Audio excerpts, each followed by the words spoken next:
This is Weights and Wealth, your one-stop shop for entertaining education on building a stronger body and bank account. We are not doctors or financial advisors and must warn you this is not medical or investing advice. It is for your entertainment.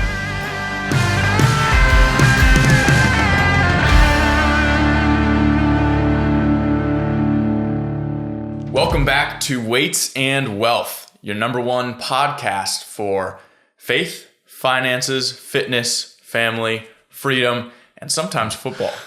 Right, Nick? Yep. This is our sixth different quote-unquote studio where we've recorded in here in North Charleston in the house Nick is currently living in with a roommate. So a lot of changes with the studio, as always. Hopefully the sound comes out pretty nice in here.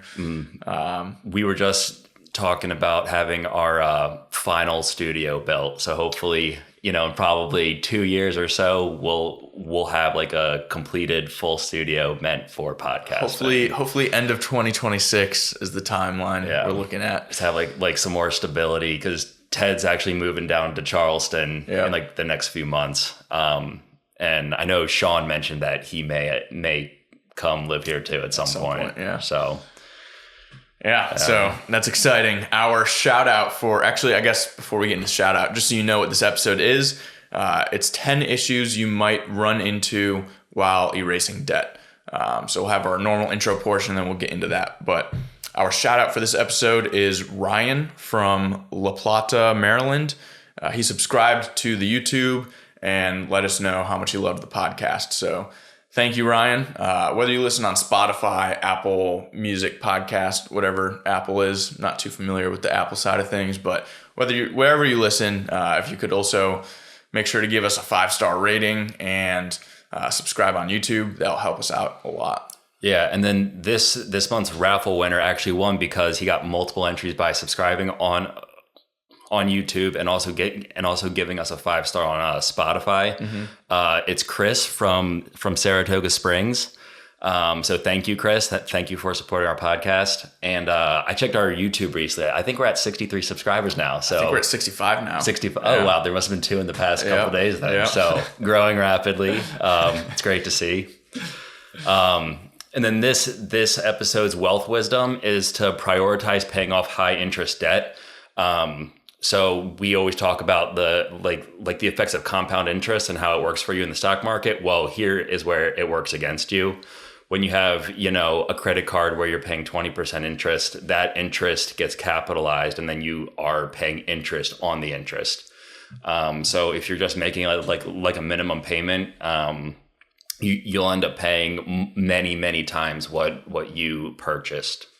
So if you had like a $40 purchase, you'll probably end up paying like $100 or $120. All right, moving into our intro article for today.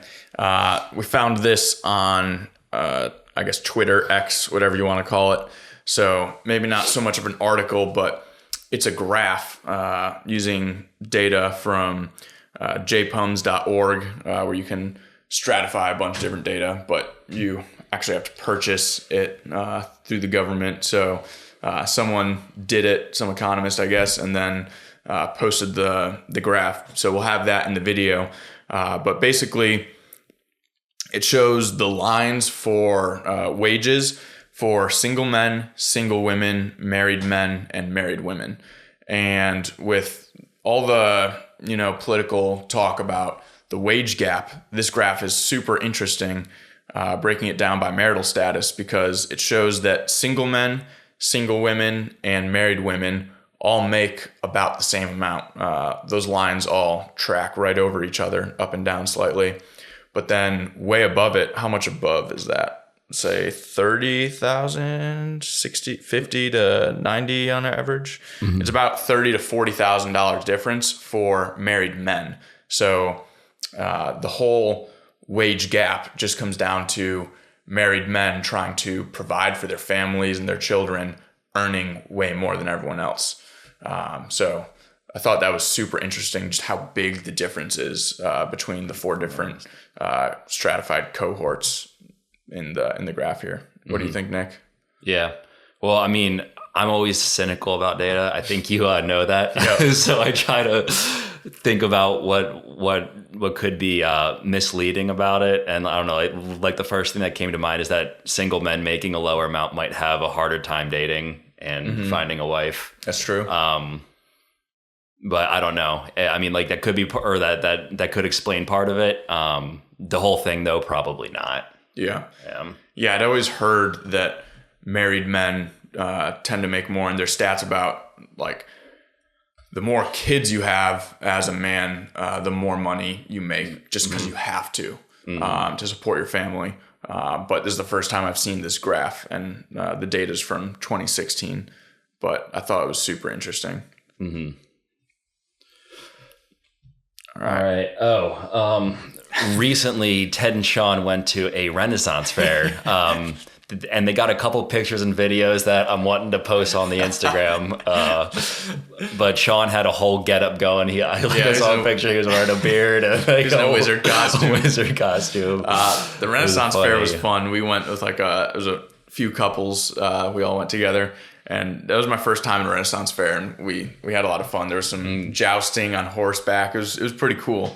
And it was really, I think it added to the fun of it, how many people were dressed up in costumes, which is kind of cool. Alex and I weren't costumed up. We didn't have time to prepare.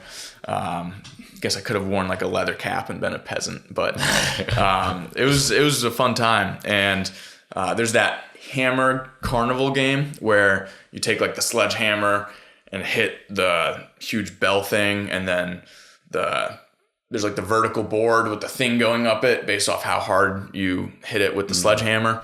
And I think it was like 5 hits for $4 or something like that. So I was like, "Oh, Sean, we want to do this? See who's stronger?" And he was like, "Oh, no, it's like no need to spend the money." I was like, "Dude, it's $4. Like, come on." And so I think he was scared that I was going to beat him. Yeah, probably. He's not here to defend himself, so we thought it would be a good one for this episode.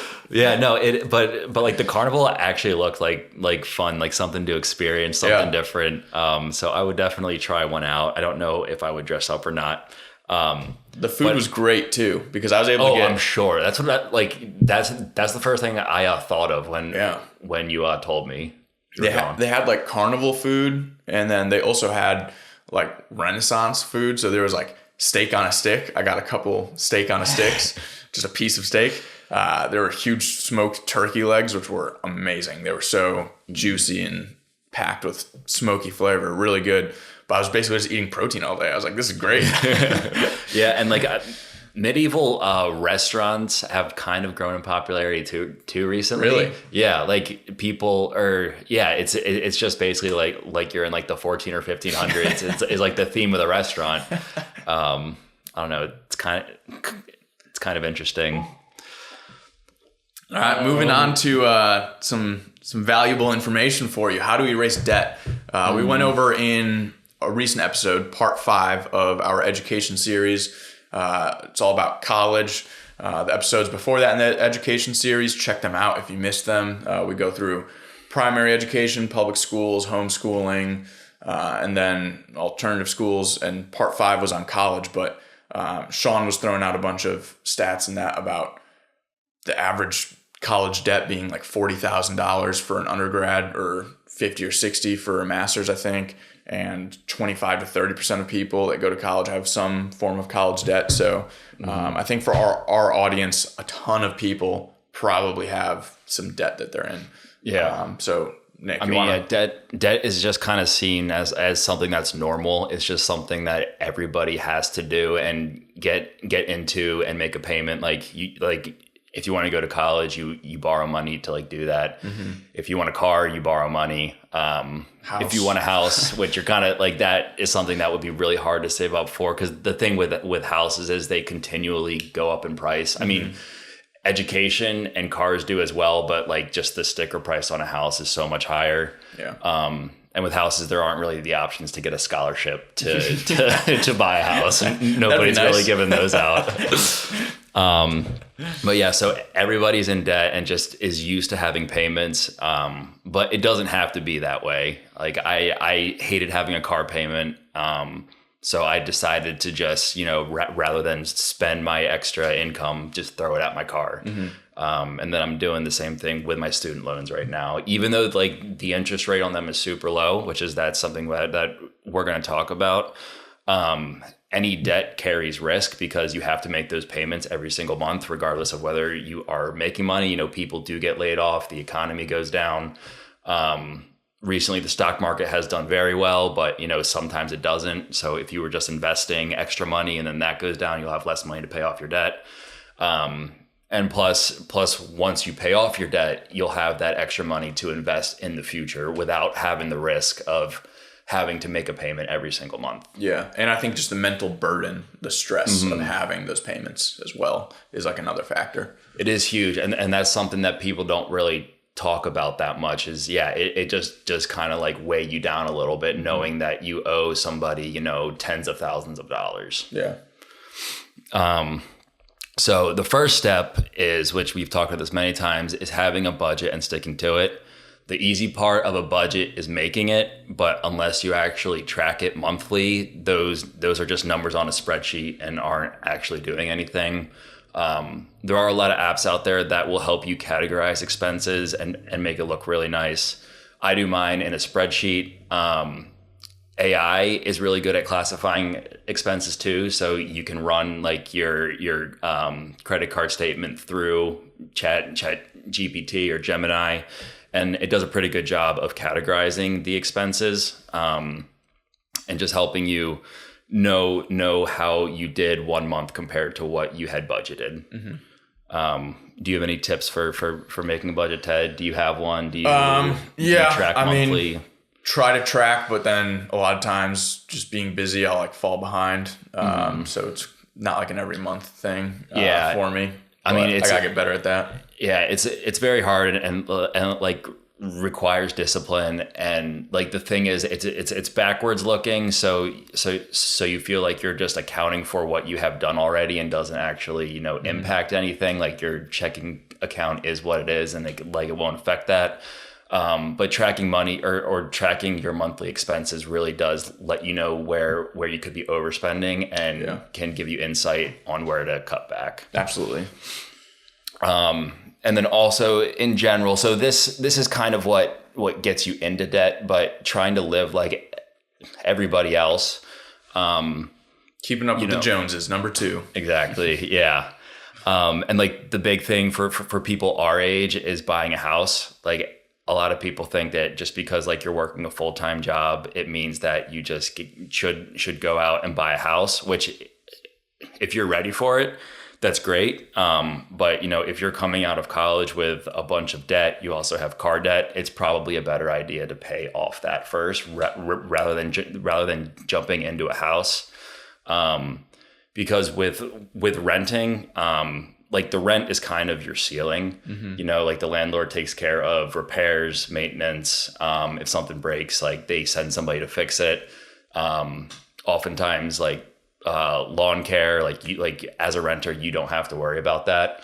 But with owning a home, your mortgage payment is the minimum. And so if you look at like a mortgage payment calculator, that's only a piece of it. You also have insurance, taxes, repairs, all that kind of stuff. Yeah, there's a lot of basically hidden fees you don't think about with a house. Yeah.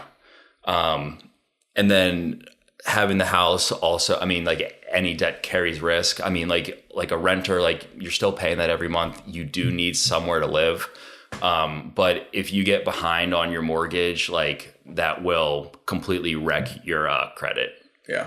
So the other side of the house thing though is it is kind of nice to be building equity and to know like, okay, if something happened, like something major, I could always pull this equity that I wouldn't have from just paying rent. I can always pull that out. Might not be a great deal, but it's like there. You are able to. It's like a stash. Yeah, it's like a bank. Yeah. It's like your own bank. And like recently, like the housing market has done very well. But that's not always the case. Sometimes it does drop and people get underwater on their mortgage. where and that just means where they owe more on the house than the house is actually worth. And then if like you have to move for some reason and you have to sell it for less than it's worth, like you have to cover that difference, and that's something that not everybody can do. Yeah, and like it's like Nick said, it's risky. You never really know what's going to happen. For Alex and I, we bought our house in Tennessee, thought we were supposed to be there for 3 years, and then Army's like, "Oh no, you're moving." Less than a year later, 9 months later. So all of a sudden, when we had bought the house, we had calculated based off comps and the average rise in rent that it should have been cash flowing by the time we left. But then all of a sudden we were underwater on the cash flow. Not a lot, just a couple $100. But you know, it is there is risk involved definitely. And if you are potentially going to be moving soon and think you'll just rent it out, definitely make sure you look at nearby comps and see like how much the rent will actually be, if it will cover the mortgage, and also deduct for if you're having a property manager, that's going to take some out of it too. So there's just like a lot to think about with a house. But I think in November, right now, what's the day today? This is mid-October today. In November, when we record a bunch of episodes, we're going to do an interview episode with someone that works at a bank, an underwriter, on buying, what to think about when buying your first house. So we'll get into that more later. You want to jump on to number 3? So I just want to make one more point, is that I'm not saying don't buy a house. I'm just saying buy it for the right reasons. And when you're financially ready, don't buy a house because you think you should and because your friends are. Yeah. All right. Yeah. Number 3 is focusing energy on low impact areas. So a lot of people like to play like the interest rate game or the credit card point system game. And those things just don't have that big of an impact. Like whether to put your money with Bank A, who you're currently with, and you're getting 3% in a savings account, or Bank B and like switching it over for 4%. The difference isn't that big.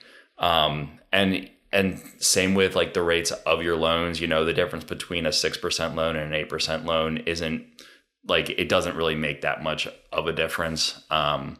Same thing with like credit card points, is it just takes a lot of energy to maximize their use. Cause I actually recently got that JP Morgan card because they were doing like 100,000 points.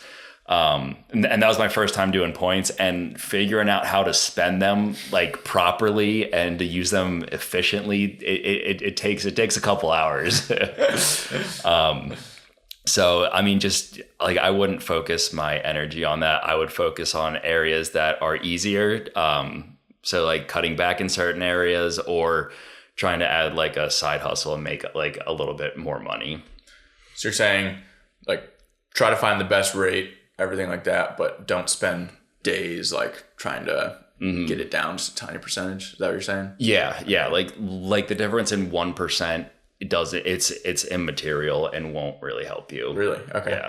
Yeah. Well, okay. It depends. Like on a mortgage, that makes a big difference. Yeah. Mortgage is a huge difference. Yeah. For a mortgage. But if you're talking about like a $20,000 student loan, that like the difference between a 4 and a 5%, it's not much. Okay. All right. And then once you have your budget, and you're tracking your expenses, look at your largest expenses first, because these will have like the biggest impact. They're also the hardest ones that are to cut back, because it's typically like your car payment or your house expense. And so you'd have to move or sell your car to buy a cheaper one, which that takes a little bit longer. But if you're able to, it's a great option and can save you a lot of money per month to throw at existing debt. So number 4 is reducing your biggest expenses. Yeah. Okay. Yeah. So like just take a look at those if you're able to do it. But those are like, tougher to change. All right. Next one is something that takes some effort. And everybody can do, but it does take some effort, is meal prepping on the weekends for the entire week, which is something I've been doing for the past few months. And I haven't been spending much money at all eating out. I haven't been doing any DoorDash, anything like that, because that adds up very, very quickly. It's also like I'm eating a lot healthier too. Yeah. And like and it just, I don't know, it's just a lot easier because I can just go to the fridge, grab my lunch, grab my dinner, just heat it up, and then yeah, it can actually save you time too. There's my meal. Yeah. Even though you have to spend that time up front meal prepping. And if it's too hard to meal prep during the weekend because your weekend is too busy, maybe, you're busy watching football on Sunday. You don't have time to meal prep, You can always make more every night for dinner and then use that leftovers as meal prep. That's like an easy way to meal prep without meal prepping. Yeah. I'm just usually tired after work. And so like, if like I leave it for that night, I know that some nights I will want to order food. Yeah. So that's why I've made myself stick to doing it Sunday every single weekend. Yeah. And then the next line item of your budget that is easier to cut back is subscriptions. Because all it takes is canceling it, and it'll take you probably 10 minutes per subscription.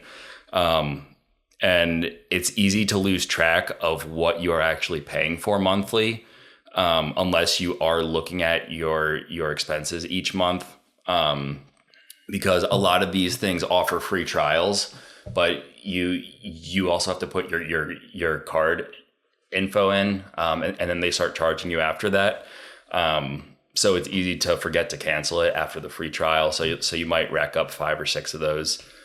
So just take a look at that, and that could be a good area to cut back on. Yeah, and in the last 10 to 15 years, with the real explosion of the internet and smartphones making it really easy to purchase things, every single company wants you on a subscription so that they're getting paid by every customer monthly. So even like Amazon, you're not just buying the thing on Amazon.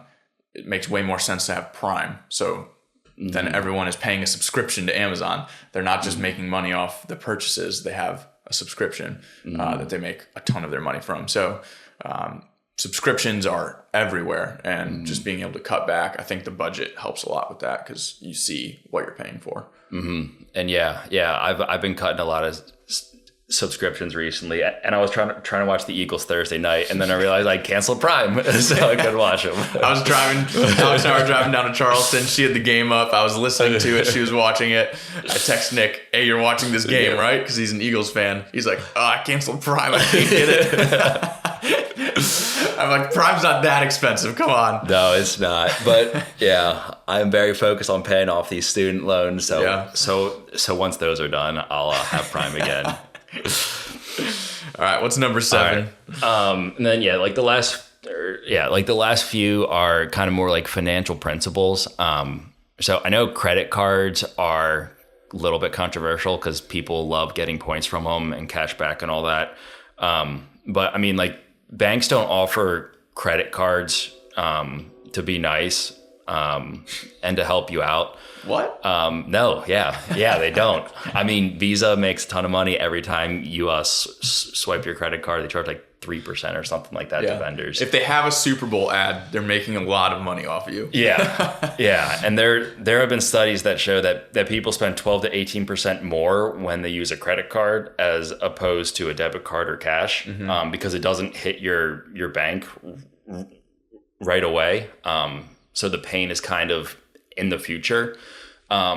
And then also when you don't spend it, you don't get the gratification that your bank account didn't go down. It is on a card that you wouldn't have to pay in a month. Yeah. So just with more for psychological reasons. I mean, yes, if you were to spend money on a credit card and a debit card, the same amount, a credit card, you would be slightly better off.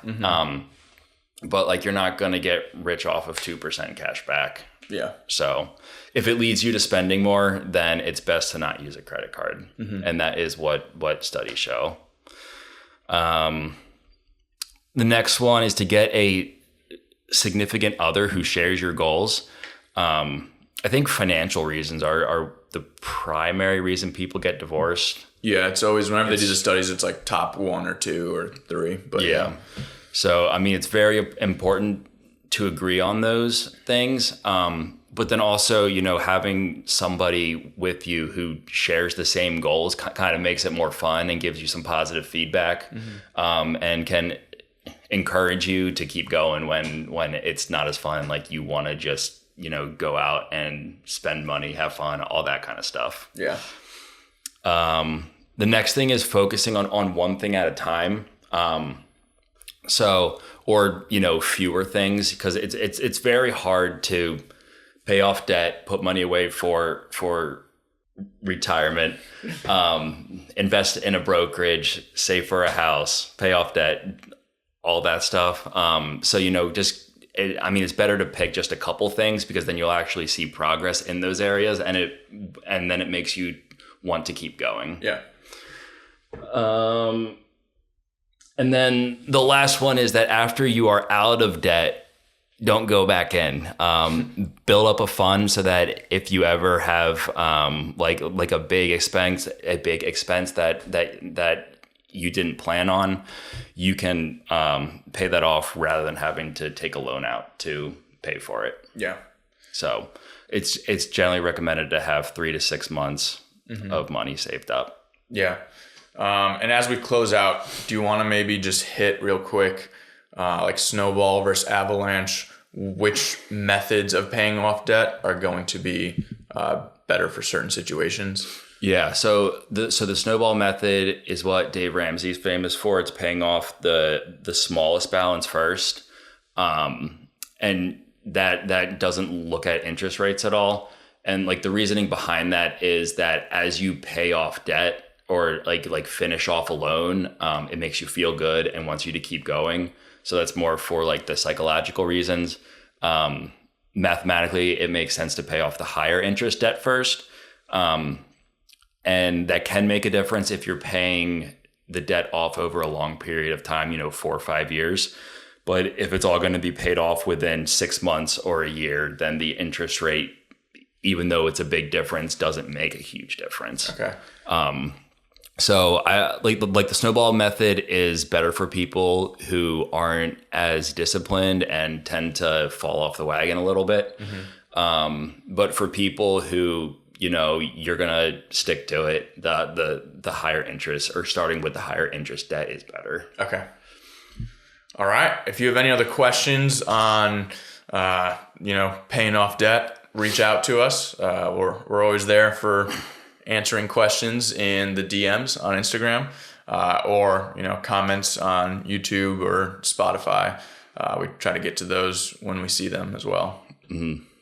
All right. Thanks, guys. See you next week.